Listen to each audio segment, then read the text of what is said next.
বন্ধুরা, মানবীর রান্নাঘরে আপনাদের সবাইকে স্বাগত জানাই। আমি আজকে একটা হেলদি ব্রেকফাস্ট রেসিপি নিয়ে চলে এসেছি।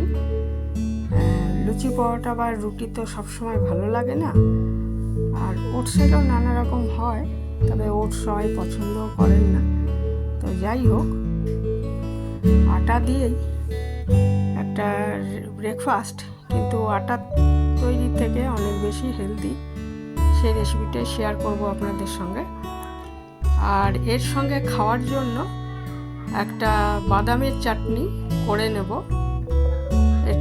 ওই বাদামের চাটনিটা কিন্তু শুধু এটার সাথেই নয়, ধোসা বা চিলার সাথে খেতেও খুব ভালো লাগবে। তো আসুন দেখে নিই কীভাবে করেছি। প্রথমে আমি একটা পাত্রে 1 বাটি আটা নিয়ে নিচ্ছি। যার যে পরিমাণ প্রয়োজন সেই হিসাবে নেবেন। এটা বোঝার সুবিধার জন্য 1 বাটি আটা নিলে 1/4, ওই বাটির 1/4 নিতে হবে সুজি, আর 1/4 নিতে হবে বেসন। নিয়ে নিচ্ছি 1 চামচের কম একটু নুন, লাগলে আবার পরে দেওয়া যাবে। এবারে এটাকে আমি অল্প অল্প জল দিয়ে একটা কাঁটা চামচ দিয়ে এটা মাখিয়ে নিচ্ছি। কাঁটা চামচটা দিয়ে মাখার কারণটা হলো যে যাতে দলা না পেকে যায়, ঠিক মতো হয় ব্যাটারটা, ওই জন্য আর কি। তো এইভাবে আমি আস্তে আস্তে জল দিয়ে একটা ব্যাটার তৈরি করে নেব, আর সেটা 10 থেকে 15 মিনিট ঢাকা দিয়ে রাখবো, কারণ সুজি আছে এর মধ্যে, সুজিটাও যাতে ফুলের সাথে ঠিকমতো মিশে যায় সেই জন্য। আর ব্যাটারটা এমন হবে যে যাতে এটা মানে না হয় আর কি, বেশি ঘনও না হয় আবার বেশি পাতলাও না হয়, সেই মতো করে নিতে হবে।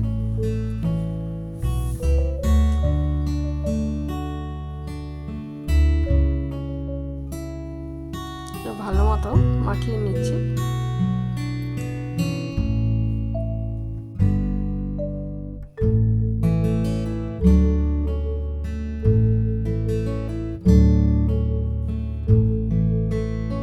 ব্যাটারটা তৈরি হয়ে গেছে। এবারে এটাকে ঢেকে 10 থেকে 15 মিনিট রেখে দিচ্ছি।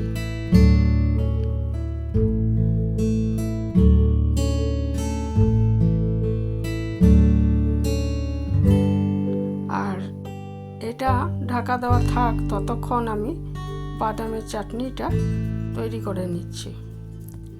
এর জন্য একটা ননস্টিক কড়াই বসিয়ে দিয়েছি। তাতে আমি একটু সাদা তেল নিয়ে নিচ্ছি। নিয়ে এটাতে কালো জিরে ফোড়ন দিলাম, আর দিয়ে দিলাম কাঁচা লঙ্কা,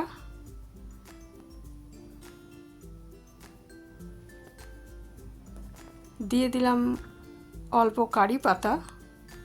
তারপর এতে আমি চীনাবাদাম দিয়ে দিচ্ছি কিছুটা, 2 চামচ মতো, যতটা চাটনি করবেন সেই হিসাবে আর কি। নিয়ে এটা ভালো মতো ভেজে নিচ্ছি।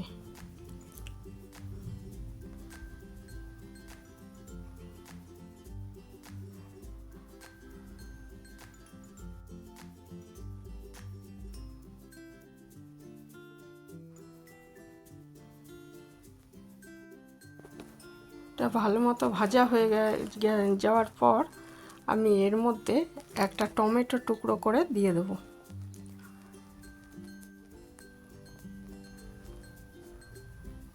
একটা টমেটো দিয়ে দিয়েছি টুকরো করে। তারপরে একটু এর মধ্যে পরিমাণ মতো নুন দিয়ে দেব, তাহলে টমেটোটাও নরম হয়ে যাবে। এবং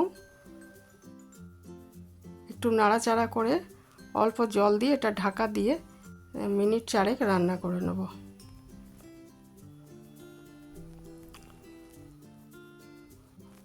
নুন দিয়ে দিলাম।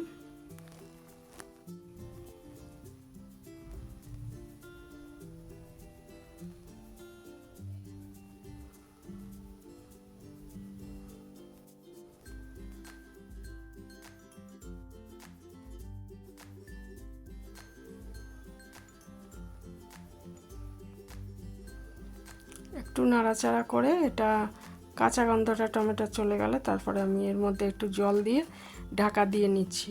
ঢাকা দিয়ে মিনিট 4 সেদ্ধ করে নেব এটা, তাহলে আমার ওই চাটনিটা বানাতে সুবিধা হবে। ঢাকা দিয়ে আমি একটু রান্না করে নিচ্ছি। তারপরে 4 মিনিট পরে দেখুন ঢাকাটা খুলে যে এরকম হয়েছে। এইটা এবারে কিন্তু ঠান্ডা করে নিতে হবে। গ্রাইন্ডারে আমি পেস্ট করে নেব, কিন্তু তার আগে এটাকে ভালো করে ঠান্ডা করে নিতে হবে। ঠান্ডা করে নেওয়ার ফাঁকে এবারে ওই ব্যাটারটার মধ্যে যেটা আমি ঢাকা দিয়ে রেখেছিলাম ওর মধ্যে আমি দিয়ে দিলাম ক্যাপসিকাম কুচি, একটু কারি পাতা, একটু দিলাম 3-4টে লঙ্কা কুচি, সবুজ লঙ্কা কুচি দিয়ে দিচ্ছি, কাঁচা লঙ্কা কুচি, একটু দিয়ে দিচ্ছি জিরে 1 চামচ মতো আস্ত জিরে, আর দিয়ে দিচ্ছি গাজর কিছু, একটা গাজরে কুচি আমি দিয়ে দিচ্ছি, সব ছোট ছোট করে কেটে নিয়েছি। এর মধ্যে ইচ্ছে করলে আপনারা শীতকাল হলে এর মধ্যে আমি একটু বাঁধাকপি দিতাম। এখন বাঁধাকপিতে কীরকম একটা বুনো গন্ধ থাকে, ওই জন্য আমি বাঁধাকপিটা দিলাম না। আর এরপরে এর মধ্যে একটু ধনেপাতা দিয়ে দেবো, ধনেপাতা কুচি। যদি সজনে পাতার গাছ থাকে বা অ্যাভেলেবেল থাকে আপনাদের কাছে, একটু সজনে পাতাও দিতে পারেন। আমার কাছে সজনে পাতা এখন নেই, তাই দিলাম না। আর একটু হলুদ দিয়ে দিয়েছি এর মধ্যে, দিয়ে দিচ্ছি আর একটু নুন। একটু তো নুন আমি ব্যাটারটা তো ঢাকা দিয়ে রাখার সময় করেছিলাম। দিয়ে এবারে ওই যে ওটা ঠান্ডা হয়ে গেছে, বাদাম আর টমেটোর যে ইয়েটা আমি তৈরি করে রেখেছি ওটা দেখুন ইয়ে করে নিলাম, পেস্ট বানিয়ে নিলাম, তৈরি হয়ে গেল বাদামের চাটনি। এবারে একটা ননস্টিক কড়াই বসিয়ে নিয়েছি, একটু সাদা তেল দিয়ে দিচ্ছি, অলিভ অয়েল বা রাইস ব্রেন অয়েল বা সয়াবিন অয়েল যা ইচ্ছা দিতে পারেন, বাটার দিয়েও করা যায়। একটু মাখিয়ে নিচ্ছি তাওয়াটার মধ্যে। তারপরে আমি এর মধ্যে ওই ব্যাটারটা মিশ্রণটা সবজি মেশানো যে মিশ্রণটা বানিয়ে রেখেছি সেটাকে আমি এর মধ্যে দিয়ে ভালো করে এটা ছড়িয়ে দিচ্ছি হাতের সাহায্যে, দিয়ে ঢাকা দিয়ে 2 মিনিট এটা মিডিয়াম আঁচে রান্না করে নেবো। আঁচটা মিডিয়ামই রাখবেন, না হলে পুড়ে যাবে। ঢাকা দিয়ে আমি 2 থেকে 3 মিনিট এটাকে রান্না করে নিচ্ছি। 2-3 মিনিট পরে এটাকে ঢাকাটা খুলে উল্টে আবার অপর পিঠটাও একইভাবে তৈরি করে নেব।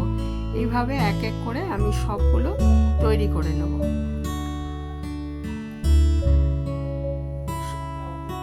ওপরটায় যে ঢাকাটা খুলে ওপরটা একটু আমি সাদা তেল দিয়ে নিচ্ছি। সে একটু সাদা তেল নিয়ে নিলে ভালো হবে আর কি। উল্টো পিঠটা ইচ্ছা করলে আপনি এটা তেল নাও দিতে পারেন। দিয়ে আবার ঢাকা দিয়ে অপর পিঠটা রান্না করে নিচ্ছি।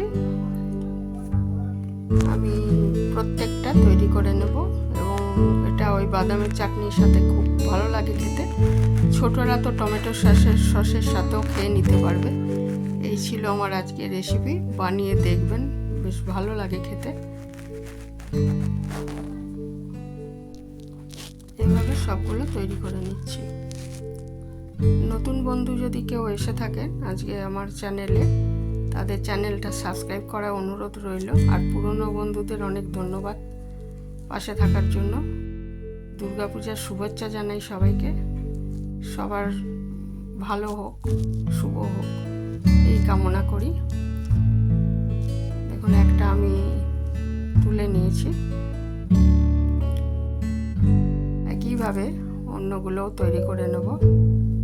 এই ছিল আমার আজকের সিম্পল অথচ খুব হেলদি এবং টেস্টি একটা রেসিপি।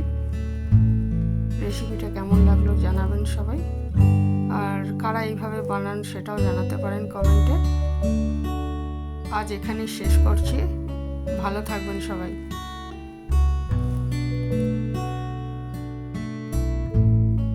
যারা এই পর্যন্ত দেখলেন তাদের অনেক ধন্যবাদ।